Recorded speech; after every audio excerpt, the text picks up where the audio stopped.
Okay, so picture this, a world where what we think of as human limits, biology, endurance, that's not the ceiling anymore. It's the starting line. We're witnessing a huge shift in technology and global power, and it's being built with a silicon heart. It all kicked off on a crisp morning in Beijing, and on that day, the pavement didn't just feel the rhythm of human feet, it felt the thunder of what's coming next. The whole world was watching as a humanoid robot they called Lightning didn't just run a half marathon, it did something no one thought was possible. Look at these numbers. The robot beat the fastest human being in history by nearly 7 full minutes. Think about that for a second. In elite sports where people fight for fractions of a second, a machine just jumped decades ahead of our own biology. This was so much more than just a race. It was a wake-up call. It was a clear signal of a global power shift that honestly a lot of people just didn't see coming. So that leads to the big question, how did this happen? How did China's physical AI get so far so fast right under everyone's noses? Just a look at this headline for a moment from the South China Morning Post. This is the news behind today's video. Winner of Beijing robot half marathon smashes human world record by 6 minutes. With that said, let's go straight to the intro.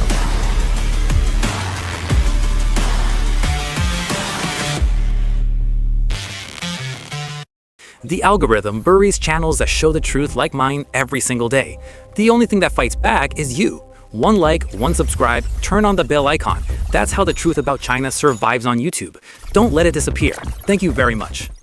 To really get to the bottom of this, we've got to wrap our heads around the sheer scale of the technological jump that was on display in that race. This wasn't some small, gradual improvement. This was a flat-out revolution on 2 legs. I mean, the progress in just 1 year it's just staggering. The winning time didn't just get better, it plummeted by 70%. In 2025, the best time was over 2.5 hours, and every single robot was remote-controlled. A year later, the winner is not only breaking records, it's doing it autonomously, and almost half the field was running without any human input. That's not progress, that's a quantum leap. And this wasn't just about one superstar robot either. The number of machines that actually finished the race jumped from only 6 to 47. So what we're seeing here isn't just about raw speed, it's a massive increase in reliability and just the sheer number of really capable, sophisticated robots out there. So what is this thing? What kind of machine is actually capable of a feat like this? To figure that out, we've got to look under the hood and really break down the tech that made it all possible. Alright, so meet Lightning. This machine was engineered for one thing and one thing only: speed. Take a look at its leg length. It was specifically designed to copy the proportions of elite human runners. It generates this incredible torque and can run 14% faster than even Boston Dynamics' famous Atlas robot. So yeah, this isn't just a machine, it's a bio-inspired athletic marvel. But here's the real kicker, the secret to its endurance, the thing that let it keep going for 21 kilometers, was this brilliant piece of tech, crossover. To handle the insane heat coming from its motors, its creators they borrowed a liquid cooling system directly from their company's high-end smartphones.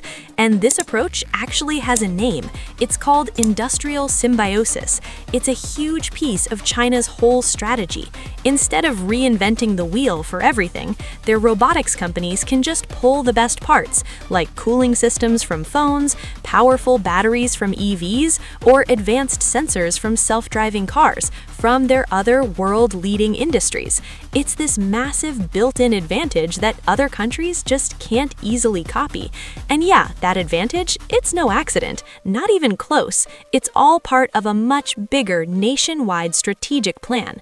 So now we need to zoom out from this one robot and look at the blueprint that's driving this whole technological explosion.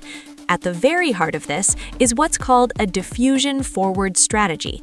See, while a lot of the West was focused on building the smartest AI model, perfecting the software first, China was focused on getting AI into the physical world. Their goal was to deploy first, get to a massive scale, dominate the hardware market, and learn from all that real-world data. It creates this feedback loop that's incredibly hard to compete with. But how do you train a whole army of robots? Well, you send them to robot schools. In these data centers, human teachers wear motion capture suits and just do stuff. The AI learns by watching them and mirroring them. But the real magic is step 3, fleet learning. As soon as one robot learns a new skill, that knowledge gets uploaded to the entire network. Every single robot gets smarter, all at the same time. And the scale here is it's mind-boggling. A single one of these robot schools can crank out 6 million high-quality data entries every single year. I mean, that's more data than a lot of Western companies gather across their entire research divisions. This is the industrial scale engine that's fueling China's lead in physical AI. So this isn't just about research, it's about mass production. It's about making this stuff affordable.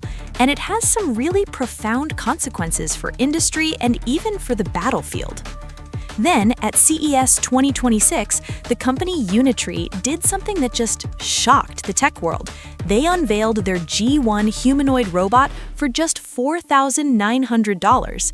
That price, it's not just competitive, it's a game changer. It's designed to flood the market. I mean, just look at the comparison. The cost advantage is undeniable. The Unitree G1 is just a fraction of the price of its Western competitors.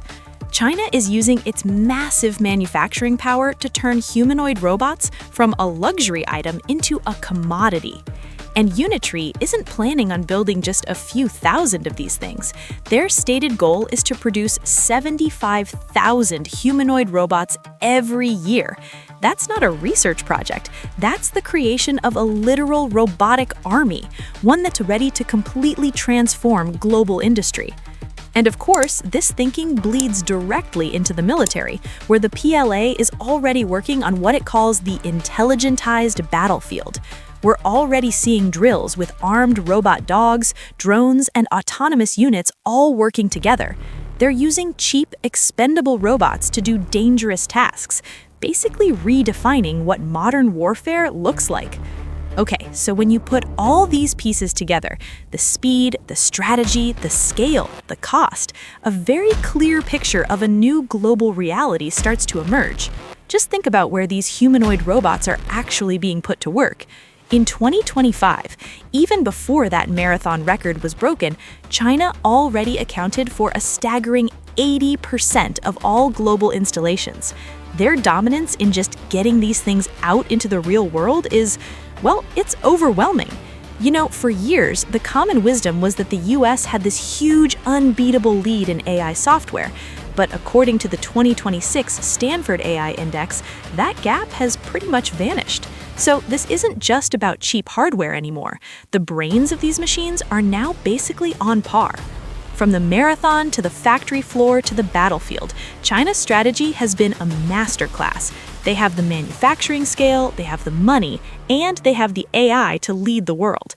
They aren't just cheesing human records anymore. As one analyst put it, they are leaving the very concept of human limits in the dust. And all this brings us to the final and most important question. The Silicon Dragon is awake, and it runs a lot faster than any of us thought possible.